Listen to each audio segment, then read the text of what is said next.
صلی اللہ علیہ وسلم۔ ایک بات بڑی ضروری ہے، وہ میں نے آپ سے ضرور کرنی ہے۔ ایک آیت ہے قرآن پاک کی سورۃ بقرہ پہلا سپارہ آیت نمبر 120۔ اللہ تعالیٰ نے ایک حد بیان کر دی، فرمایا وَلَن تَرْضَىٰ عَنْكَ الْيَهُودُ وَلَا النَّصَارَىٰ حَتَّىٰ تَتَّبِعَ مِلَّتَهُمْ۔ فرمایا یہ یہودی اور عیسائی تم سے ہرگز راضی نہیں ہوں گے۔ یہ قرآن ہے اور سادہ ترجمہ تفسیر کی بھی ضرورت نہیں۔ یہ معاہدے کر لیں، محبت کے وعدے کر لیں، یہ تم سے راضی نہیں ہوں گے۔ کب راضی ہوں گے؟ حتی تتبع ملتہم، یہاں تک کہ تم ان کے دین کی پیروی کرنے لگ جاؤ۔ میرا جب پہلی دفعہ پاسپورٹ بنا تو میں نے سارا پڑھا، کتابیں پڑھنے کا شوق تھا شروع سے۔ اس کے ہر صفحے پہ لکھا ہے کہ سوائے اسرائیل کے، یعنی آپ پوری دنیا میں یہ سبز ہلالی پاسپورٹ لے کے جا سکتے ہیں، خبردار اسرائیل آپ یہ پاسپورٹ لے کے نہیں جا سکتے۔ یعنی اتنی نفرت کسی ملک سے کہ اس پر لکھ کے چھاپ دیا ہر صفحے پر کہ یہ پاسپورٹ سوائے اسرائیل کے ہر ملک کے لیے کارآمد ہے۔ میرا سوال ہے عرب کے ان لیڈروں سے جنہوں نے اسرائیل کے ساتھ معاہدہ کیا، مجھے بتاؤ تمہیں فلسطین کی بیٹیاں بھول گئی نا ساری کی ساری؟ تمہیں وہ ماں بھول گئی نا جو مسجد اقصیٰ کے دروازے پہ کھڑی ہو کے چیخیں مارتی تھی اور کہتی تھی کوئی علی کو خبر کرو کہ میری بچیاں قید میں ہیں؟ اور بھول گئی؟ تمہیں وہ بہن بھول گئی نا جس پر شراب کی بوتل انڈیلتے تھے اسرائیل کے فوجی؟ وہ آپ کو ابھی بھی ویڈیو مل جائے گی۔ وہ انڈیلتے تھے شراب کی بوتل، اسے پکڑتے تھے، دست درازی کرتے تھے، اور وہ بیٹی کہتی تھی یا رحمت للعالم۔ بھول گیا تمہیں وہ سارا کچھ؟ تم نے 1 منٹ لگایا اور تم معاہدہ کس سے کروا رہے ہو؟ امریکہ کے صدر سے؟ اتنا ظلم کیا تم نے، اتنا قاتل کے ساتھ معاہدہ؟ کیا سمجھتے ہو فلسطین والوں کا کوئی والی وارث نہیں؟ سنو، میرے رسول کریم صلی اللہ علیہ وسلم نے فرمایا میرا کوئی مالدار امتی دنیا سے چلا جائے پیسے جائیدادیں چھوڑ کر، نبی پاک صلی اللہ علیہ وسلم نے فرمایا مسلمان ایک جسد واحد کی طرح، ایک جسم کی طرح، ایک حصہ تکلیف میں ہو تو دوسرا اس کی درد محسوس کرتا ہے۔ انسان کے وجود کے اندر سب سے قیمتی اس کا دماغ ہوتا ہے، اسی سے سوچتا ہے، اسی سے وہ عمل کرتا ہے، اسی سے منصوبہ بندی کرتا ہے، اسی سے وہ مومن ہوتا ہے، اسی سے معاذ اللہ کافر ہوتا ہے۔ اور وجود کے اندر جس کو درجے کے لحاظ سے بولنے میں بعض اوقات کم درجہ سمجھا جاتا ہے وہ پیر ہوتے ہیں۔ اور تو میری ٹھوکر کے بھی قابل نہیں، میں تجھے جوتے کی نوک پہ، پیر کی نوک پہ بھی نہیں سمجھتا۔ ہم یہ کہتے ہیں محاورتاً کہ تو پیروں کے قابل بھی نہیں، یعنی سب سے اعلیٰ درجہ دماغ کو دیا، دل کو دیا، اور سب سے ہلکا درجہ پاؤں کو دیا۔ لیکن مجھے بتلائیے گا اگر کبھی پاؤں کی سب سے چھوٹی انگلی چھنگلیا چیچی اس پہ اگر کبھی زخم لگ جائے تو جسم کا سب سے اعلیٰ حصہ دماغ ہے، دماغ نے کبھی یہ کہا ہے کہ چھوڑو یہ تو سب سے نچلا درجہ ہے، نہیں جانا ڈاکٹر کے پاس، اتنا ٹائم کہاں ہے، رہنے دو، چھوٹی سی تو انگلی ہے، خیر ہے؟ ایسا کبھی ہوا ہے؟ دماغ فوراً کہتا ہے کہ باقی کام بعد میں کریں گے، پہلے ڈاکٹر کا پتہ کرو، اس کو مرہم پٹی کراؤ، کیونکہ اسے پتہ ہے کہ اگر یہاں درد رہی تو باقی جسم میں بھی درد رہے گی۔ اور یہ بھی پتہ ہے دماغ کو کہ اگر میں نے یہاں علاج نہ کرایا انگلی کا تو کہیں پیر بھی سارا زخمی نہ ہو جائے، اور اگر پیر کا علاج نہ کرایا تو ٹانگیں اور باقی وجود تک بھی زخم نہ آ جائے۔ لہذا دماغ جلدی فیصلہ کرتا ہے، ٹیسٹ کرانے کا، چیک اپ کرانے کا، دوائی لینے کا، مرہم پٹی کا۔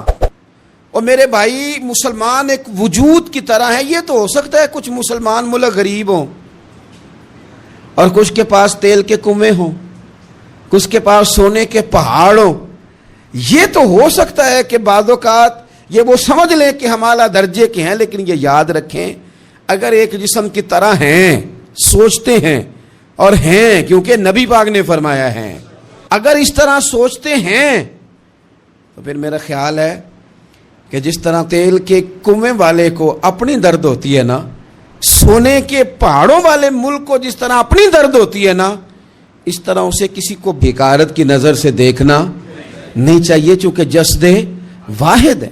اور جسد واحد میں اگر کوئی درجہ بڑا بھی رکھتا ہو کہ جناب ہمارے پاس ایک بڑی جگہ ہے، متبرک جگہ ہے، ہم بڑے ہیں، تو آپ بڑے ہیں، لیکن بڑا دماغ ہی یہ فیصلہ کرتا ہے کہ بھائی وہ چھوٹا سا پیر کا حصہ زخمی ہے، جلدی کرو علاج کراؤ، لیکن بڑے دماغ والا کہے کہ میرا گھر تو محفوظ ہے۔ معراج کی بات کرنے کا تو اب وقت آیا ہے، اس لیے کہ معراج کا سارا واقعہ تو مسجد اقصیٰ کے گرد گھومتا ہے۔ سبحان الذی اسریٰ بعبدہ لیلا من المسجد الحرام الی المسجد اقصی، حضور نے معراج کی رات مسجد اقصی میں نماز پڑھائی تھی، اور ایک بار پھر سے طیبہ سے فلسطین میں آ، راستہ دیکھتی ہے پھر مسجد اقصی تیرا۔ ایک بار حضور گئے تھے مکے سے مسجد اقصی، اور پھر حضور فرماتے ہیں جب میں واپس گیا نا تو کفار نے جو کہ مسجد اقصی دیکھی ہوئی تھی تو مجھ سے پوچھنا شروع کر دیا کہ مسجد اقصی کی کھڑکیاں کتنی ہیں، دروازے کتنے ہیں، پلر کتنے ہیں۔ جب انہوں نے سوال جواب کیے تو حضور فرماتے ہیں کہ رب کریم نے مسجد اقصی کو اٹھا کے میرے سامنے رکھ دیا، میں دیکھتا جاتا تھا، بتاتا جاتا تھا، کہہ لوں بات کر لوں۔ ایک دفعہ حضور مکے سے مسجد اقصی آئے، اور ایک دفعہ مسجد اقصی میرے نبی کی زیارت کے لیے مکے گئی، حضور کی زیارت کے لیے مکہ شریف گئی۔ اور میرے نبی تو صرف کسی چیز کی طرف ایک دفعہ دیکھ لیں تو وہاں رحمت کے پھول کھلتے ہیں۔ مسجد اقصی کی طرف منہ کر کے 17 مہینے میرے نبی نے نماز پڑھی ہے۔ مسلمانوں پتہ ہی کوئی نہیں، ہماری خبریں ہی اور ہیں، ہمارا درد ہی اور ہے، ہمیں پتہ ہی نہیں بم کہاں برس رہے ہیں، ہمیں یہ خبر ہی نہیں۔ اور میں اس دور میں تقریریں کر رہا ہوں جہاں سوتوں کو جگانا نہیں پڑتا، جاگتوں کو جگانا پڑتا ہے۔ سیانے لوگوں کو سمجھانا ہمارے ذمہ لگ گیا، کیا کریں؟ اس قوم کو سکھانا پڑتا ہے جسے پتہ سارا ہے، لیکن جان بوجھ کے آنکھیں ہماری بند ہیں۔ یہ مولوی کو بات کرتا تو لوگ کہتے دیکھو مولوی گالی دیتا ہے، لیکن اگر قائد اعظم محمد علی جناح کہے کہ اسرائیل امریکہ کی ناجائز اولاد ہے تو پھر تو تمہیں ہضم کر لینا چاہیے نا، پھر تو لبرل کو بھی ہضم ہونا چاہیے نا کہ قائد اعظم نے کہا ہے، اور اس ناجائز بچے کو تم نے اتنی طاقتیں دے دی کہ وہ مسلمانوں کے قبلہ اول میں نماز پڑھنے والوں کو بھی نہ بخشے۔ کہاں گئی تمہاری وہ انسانی حقوق کی بڑی بڑی تنظیمیں، کدھر گئی؟ اور میرا پاکستانی میڈیا سے بھی سوال ہے، چند دن پہلے سیالکوٹ میں ایک واقعہ ہوا، ناانصافی ہو گئی جی، ناانصافی ہو گئی جی ایک بی بی کے ساتھ۔ ہر بندے نے شور مچایا، بڑے بڑے طوفان اٹھتے ہیں، کیوں ہوا جی کیوں ہوا؟ تو مسجد اقصی کی توہین ہو گئی تو پھر طوفان کیوں نہیں اٹھا؟ ٹاک شو کیوں نہیں ہوئے؟ بحثیں کیوں نہیں ہوئی؟ میں اس موم بتی مافیا کا کیا کروں؟ ان لبرل لوگوں کا کیا کروں؟ ان کے سپورٹروں ووٹروں کا کیا کروں؟ ان سیاسی جماعتوں کے کارکنوں کو کیا نام دوں کہ جو ان فضول بحثوں میں تو وقت ضائع کرتے ہیں، اور وہ مسجد اقصی جس کے بارے میں میرے نبی پاک صلی اللہ علیہ وسلم سے ایک صحابیہ نے پوچھا تھا، یا رسول اللہ مسجد اقصی میں نماز پڑھنا کتنا کو بہتر ہے باقی نمازوں کے مقابلے میں؟ تو حضور نے فرمایا 1000 گنا بہتر ہے۔ بی بی عرض کرنے لگی، سونیا میں جا تو نہیں سکتی، دل بڑا کرتا ہے۔ تو حضور نے فرمایا جا نہیں سکتی تو وہاں تیل ہی بھجوا دے، جس میں حاضری لگوانے کی حضور بات کریں جس مسجد میں۔ اور نبی پاک علیہ السلام نے فرمایا خاص کر کے سفر کرنا ہوا تو 3 مسجدوں کے لیے کرنا، ایک مسجد حرام بیت اللہ کے لیے، ایک مسجد نبوی کے لیے، اور تیسرا مسجد اقصی کے لیے۔ بیت المقدس مسجد اقصی معمولی جگہ نہیں، حضور نے فرمایا 3 سفر کرو تو سمجھنا ہم عبادت کر رہے ہیں۔ کون کون سے؟ فرمایا اگر بیت اللہ جاؤ تو عبادت سمجھ کے جانا، مسجد نبوی کی طرف جاؤ تو عبادت ہے، اور مسجد اقصی کی طرف جاؤ تو یہ بھی عبادت ہے۔ اور فرمایا مسجد اقصی میں جس نے ایک نماز پڑھی اسے 25,000 نمازوں کا ثواب ملے گا۔ اور میرے رسول پاک نے یہ وہ مسجد ہے جس کے ساتھ معراج شریف جڑا ہوا ہے۔ قرآن پاک نے کہا کہ اس مسجد میں سبحان اللہ ذی اسریٰ بعبدہ لیلا من المسجد الحرام الی المسجد الاقصی۔ مسلمانوں قرآن کہتا ہے کہ تمہارے معراج کی شان رسول پاک کی مسجد اقصی سے جڑی ہے۔ جس محبوب کو رب معراج کرائے تو مسجد اقصی میں لا کے کرائے۔ وہ جگہ معمولی جگہ ہے، وہ معمولی جگہ ہے مسجد اقصی۔ نبی پاک نے وہاں نبیوں کی امامت کرائی، 17 مہینے اس مسجد کی طرف منہ کر کے تیرے اور میرے رسول نے نمازیں پڑھی۔ چھوٹی جگہ ہے، اور پوری دنیا کا مسلمان اسے چاہیے شرم سے گڑ جائے۔ ایک امریکہ کا صدر بول کے کہتا ہے کہ اسرائیل کو اجازت ہے اسے دارالحکومت بنائے، اور مسلمان حکمران بیان دے رہے ہیں ظالموں لٹیروں تم اپنی اپنی سیاستیں چمکانے کے لیے پہلے ایک دوسرے کو گالیاں دیتے ہو، پھر اکٹھے بیٹھ جاتے ہو نمبرنگ کرنے کے لیے. تم دین کے اس مسئلے میں سارے اکٹھے کیوں نہیں بیٹھے؟ سارے پاکستان کے سیاستدانوں کو، علماء اور مشائخ کو چاہیے تھا ایک پیج پہ اکٹھے ہوتے، اکٹھے بیٹھ کے ایک بیان ہی دے دیتے، ایک بات ہی کر دیتے. پھر میرا سلوٹ ہے ترکی کے صدر کو، پھر میرا سلوٹ ہے ترکی کے صدر کو. اس نے بہت عرصہ پہلے کہا تھا مسجد اقصی میری خواب میں آئی تھی اور رو کے کہتی تھی آئے مجھے کوئی صلاح الدین ایوبی کا ماننے والا، کوئی آئے مجھے بچائے. کہتے میری خواب میں آئی تھی اور روتی تھی، کہتی تھی کوئی آئے. اور ایک شاعر نے کہا مسجد اقصی نبی پاک کو بھی بلاتی ہے، کہتی ہے ایک بار پھر طیبہ فلسطین میں آ راستہ دیکھتی ہے، پھر مسجد اقصی تیرا ایک بار پھر سے طیبہ سے فلسطین میں آ راستہ دیکھتی ہے، پھر مسجد اقصی تیرا. کوئی بولا ہے نہیں اتنا مقدس مقام، چھوٹے چھوٹے بیانوں کہیں اکٹھے ہو جاؤ، میں بتاتا ہوں تمہیں مسئلے کا حل کیا ہے. میں بتاتا ہوں دو کام کرو. ایک کام وہ کرو جو حضرت سلمان فارسی نے کیا تھا، سنو سنو حل سنو مسئلے کا. میں چھوٹا آدمی ہوں پر حل سنو مسئلے کا. زندگی میں ایک کام مسلمان کر لے، جٹ بن کے، بھٹ بن کے، رائی بن کے، پاکستانی، مصری، سعودی بن کے بڑا جی لیا. ایک کام وہ کرے جو حضرت سلمان نے کیا تھا. جب ایک کافر نے پوچھا آپ کا نام کیا ہے تو فرمایا میرا نام اسلام ہے. بولیے سارے میرا نام. کہا تمہارے باپ کا نام؟ فرمایا اسلام. دادا کا نام؟ کہا اسلام. پردادا کا نام؟ بازو تیرا توحید کی قوت سے قوی ہے، اسلام تیرا دیش ہے، تو مصطفی ہے. ایک کام وہ کرو جو حضرت سلمان نے کیا تھا. کافر جب پوچھے تو کہو ہم سارے اسلام ہیں، ہم سارے کیا ہیں؟ ہم پہلے مسلمان ہیں، باقی بعد میں کچھ اور چیز. دوسرا کام وہ کرو جو حضرت امیر معاویہ نے کیا تھا. سن لو یہ حال ہے اس مسئلے کا. سنو حضرت مولا علی شیر خدا رضی اللہ تعالیٰ عنہ اور جناب امیر معاویہ کی جنگ ہو رہی تھی، لڑائیاں ہو رہی تھی، اختلافات تھے، فوجیں بیٹھی تھی. حضرت مولا علی اور جناب امیر معاویہ کی جنگ ہو رہی تھی. تو روم کے بادشاہ نے، عیسائی بادشاہ نے حضرت علی کو خط لکھا کہ میں تیرے اوپر حملہ کرنے والا ہوں. خط لکھا نا حضرت علی کو، تو جواب حضرت امیر معاویہ نے لیا. چاہیے تھا نا مولا علی جواب دیتے. حضرت امیر معاویہ بولے اور بول کے کہنے لگے اور روم کے کتے ہم گھر میں جتنا مرضی لڑے، یہ نہ سمجھنا تو علی پہ حملہ کرے گا تو میں تماشا دیکھوں گا. فرمایا تو علی پہ حملہ کر تو صحیح، علی سپہ سالار ہوگا اور امیر معاویہ اس کا سپاہی ہوگا. گھر میں جتنا مرضی لڑے پر رسول اللہ کے نام پہ ہم اکٹھے ہو جایا کرتے. یہ رسول اللہ کا دین ہے، اس پہ ہم اکٹھے ہیں، یکجان ہیں. فرمایا علی سپہ سالار ہوگا اور امیر معاویہ سپاہی ہوگا، اکٹھے نکلیں گے اور کفر کو بتائیں گے کہ اگر تم مسلمانوں کی طرف دیکھو گے پھر ہم یکجان ہیں. پھر ہم بولیے پھر ہم گنبد خضرا کے سائے تلے ایک ہیں، ایک ہیں، ایک تھے اور ایک رہیں گے. اس لیے یہ دو کام اگر مسلمان کرے، دو کام ٹھیک ہے. اختلاف ہو گئے، بڑا کچھ ہو گیا، لیکن ان سے کہیں کہ جب تم آؤ گے تو پھر ہمیں علیحدہ نہیں پاؤ گے، پھر ہمیں تم اکٹھے پاؤ گے، اکٹھے میدان میں نکلیں گے. اور کوئی اتنی لمبی چوڑی بات نہیں. میں کیا کروں، میرا تو آئیڈیل بنتا جا رہا ہے طیب اردگان.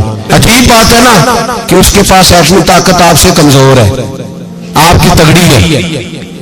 اس کے پاس جو فوجی طاقتیں ہیں وہ اپنی جگہ پر، آپ کی فوجی طاقتوں کا لوہا مانتی ہے دنیا. لیکن پھر مجھے کہنے دو نا، میدان میں بندہ ایٹمی طاقت سے نہیں لڑتا، ایمان کی قوت سے لڑتا ہے. اور بول اٹھا ہے نا، کیا کر لیا اس نے اپنی پارلیمنٹ سے خطاب کیا ہے، مطالبہ ہے، علماء سے گزارش ہے، مشائخ سے گزارش ہے، ہر مکتبہ فکر کے آدمی سے گزارش ہے، علماء اور سیاستدانوں سے اپیل ہے کہ پارلیمنٹ کا مشترکہ اجلاس بلائیں، مشترکہ. اس میں ہر سیاسی جماعت کا لیڈر بیٹھے اور اکٹھے بیٹھ کے ان کو یہ میسج دیں کہ بازو تیرا توحید کی قوت سے قوی ہے، اسلام تیرا دیش ہے، تو مصطفی. اور ان کو بتائیں کہ ہزاروں قومیں وجود میں آئیں، دہر میں خشک تر کے رشتے سے ہم نے بنیاد دوستی رکھی، یاد خیر البشر کے رشتے سے. مسلمان ہی نہیں ہوتا. صلاح الدین ایوبی اپنے خیمے میں بیٹھے تو ایک بی بی آ گئی، اس قبیلے کا کوئی شخص مسلمان نہیں ہوتا. بی بی آئی، آ کے کہنے لگی میرے 4 بیٹے جنگ میں کھو گئے، چھوٹے چھوٹے بچے. جنگ میں کھو گئے مل نہیں رہے، فوجیوں کو حکم دے مجھے میرے بچے تلاش کر کے دے۔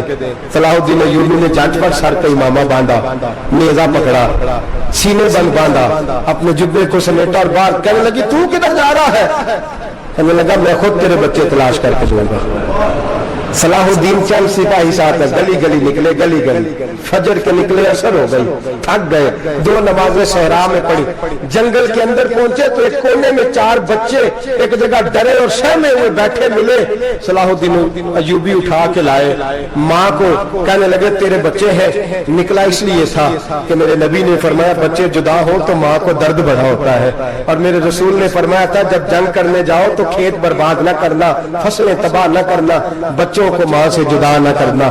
فرمایا میں سوچ رہا تھا تیرے بچے کہیں میری وجہ سے جدا ہو گئے تو مصطفیٰ کو جواب کیا دینا؟ فرمایا تیرے بچے ڈھونڈ کے لایا ہوں۔ بچے ماں کے پاس آنے لگے تو ماں نے بڑے بیٹے کے منہ پہ تھپڑ مارا، کہتا اماں کیا ہوا؟ کہنے لگے تو نے سنا نہیں کہ دشمن کے بچوں کی اتنی حفاظت کرتا ہے؟ میرے پاس نہ جا، اس کے قدموں میں بیٹھ جا، جس نبی کے غلام اتنے سچے ہیں وہ نبی کتنا سچا ہوگا۔ بنو قریظہ اور بنو نذیر 2 محلے تھے یہودیوں کے۔ یہودیوں نے بڑی عہد شکنی کی تو نبی پاک صلی اللہ علیہ وسلم نے ان کو بے دخل کر دیا، مدینے سے نکال دیا، مدینہ منورہ سے۔ یہودی نکل گئے مدینہ طیبہ سے، تو جب وہ نکل کے جا رہے تھے تو ان کے مکان، ان کے باغ، ان کی جائیدادیں بچ گئیں۔ نبی پاک علیہ السلام نے انصار مدینہ کو پہلے بلایا، جاگ رہے ہیں نا آپ لوگ؟ پیسے آتے کسی کو برے لگتے ہیں؟ اب تو یہ بھی حلال حرام کی تمیز بھی اٹھتی جا رہی ہے۔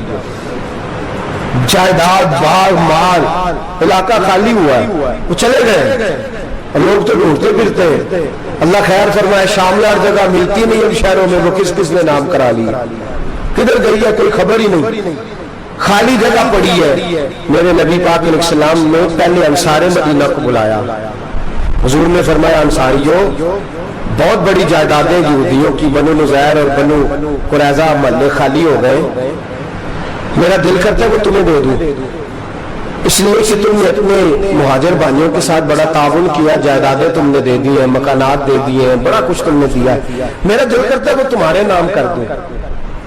تو انصار مدینہ سے کہنے لگے یا رسول اللہ دے تو ہم نے دیا ہے پر وہ بیچارے جھچکتے ہی رہتے ہیں، وہ جھچکتے ہی رہتے ہیں، کھل کے ہماری چیزیں استعمال نہیں کرتے۔ تو حضور ہم تو پہلے انصار ہیں، ہمارے پاس بڑا کچھ ہے، آپ مہربانی فرمائے وہ سارا کچھ مہاجروں کو دے دے مہاجرین کو ہمیں نہیں چاہیے۔ اب چلے گئے بات کر کے، میرے حبیب پاک نے مہاجروں کو بلا لیا، فرمایا بنو نذیر اور بنو قریظہ قبیلے کی جائیدادیں آئی ہیں، تمہارے پاس بظاہر جو چیزیں ہیں بھی وہ بھی انصار مدینہ کی ہیں، تو میرا یہ خیال ہے کہ وہ سارا کچھ تمہیں دے دیا جائے۔ ابو بکر صدیق رضی اللہ تعالیٰ عنہ کہنے لگے یا رسول اللہ صلی اللہ علیہ وسلم ہمارے انصار بھائیوں نے ہمارے لیے دل تک کھول دیے ہیں، حضور انہوں نے ہر چیز بانٹ کے ہمارے سامنے رکھ دی ہے، ہم اتنے خرد غرض ہیں کہ سارا کچھ لپیٹ جائے۔ کہ حضور ہمارے پاس جو مکان ہے وہ ہے، ہم کاروبار کر رہے ہیں، تجارتیں کر رہے ہیں، مزدوریاں کر رہے ہیں، ہم انشاءاللہ اور بنا دیں گے، آپ یہ ہماری طرف سے ہمارے انصار بھائیوں کو گفٹ کر دیں، آپ انہیں دے دیں۔ میرے حبیب کی آنکھوں میں آنسو آ گئے، میرے نبی پاک علیہ السلام رو پڑے، یا رسول اللہ کیوں روتے ہیں؟ فرمایا تمہارا یہ بھائی چارہ قائم رہا تو اللہ اسلام کو بڑی قوتیں عطا فرمائے گا، اللہ طاقتیں دے گا اسلام کو، اگر تمہارا یہ رنگ قائم رہا، یہ انداز، میرے غلاموں تمہارے یہ طور طریقے، ایک بھائی کہتا ہے دوسرے کو، دوسرا کہتا ہے تیسرے کو۔ مسلمانوں کی ایک تعداد لڑتے دور چلے گئی، تاتاریوں نے قید کر لیا، 4 مسلمان تھے، تبلیغ کرنے گئے، جنگ کرنے گئے، جہاد کرتے کرتے کافروں سے لڑتے تاتاری قوم میں چلے گئے، وہاں قید کر لیے گئے تو سزائے موت کا حکم ہوا، 4 بزرگ تھے، سزائے موت کا حکم ہوا تو تاتاری بادشاہ جو تھا وہ بڑا خلاف تھا، بڑا سخت مخالف تھا مسلمانوں کا، اس نے کہا کہ ان کو جب پھانسی دینا تو مسلمانوں کو تو میرے سامنے دینا۔ اب 4 عالم ہیں، 4 صوفی ہیں، سفید داڑیاں، سر پہ امامے، پھانسی کا وقت آیا تو جو پھانسی گھاٹ ہے وہ ایک ہے، چاروں کو اکٹھے پھانسی نہیں ہو سکتی، ایک کو کہا کہ ایک ایک کر کے ان کو پھانسی دو۔ جب پھانسی کا وقت آیا نا تو جو سب سے پیچھے صوفی تھے وہ دوڑ کے آگے آئے، کہنے لگے بادشاہ پہلی باری میری لگا،